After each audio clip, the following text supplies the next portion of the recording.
একটা ছবি দেখাই, দেখেন।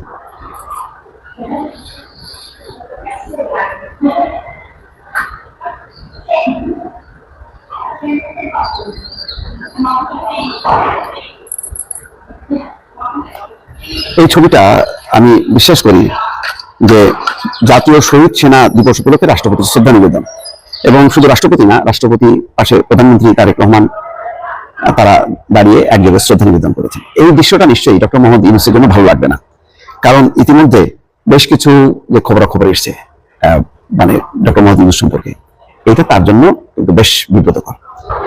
এবং দেখা যাচ্ছে যে ইউনূসের হাতে যারা নির্যাতিত হয়েছে তেমন মানুষরা এখন তার বিরুদ্ধে মামলার প্রস্তুতি নিচ্ছে।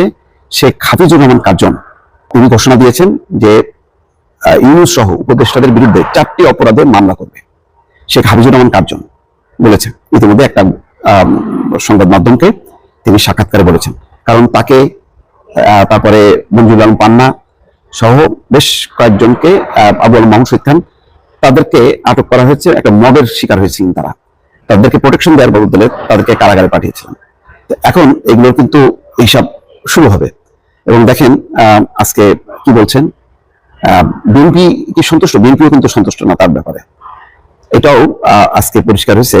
যে কি বলছে আমি একটু বলি। যেমন দেখেন, ডক্টর ইউনূস চাইলেই সমাজে রাজনীতিতে বিভাজনগুলো কমাতে পারতেন, তিনি সেটা না করে বিভাজন বিভেদ বাড়িয়েছেন। এমনকি প্রথমেই বিএনপিকে ল্যাং মারার চেষ্টা করেছেন। খেয়াল করছেন কথাটা কত গুরুত্বপূর্ণ?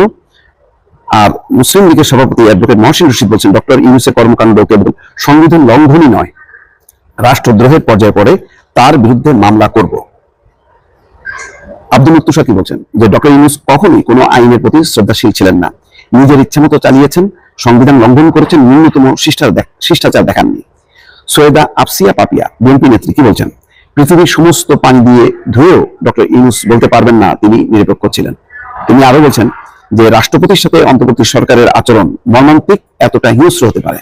এই সমস্ত কথাগুলো চলে যাচ্ছে ডক্টর মোহাম্মদ ইউনূসের বিরুদ্ধে।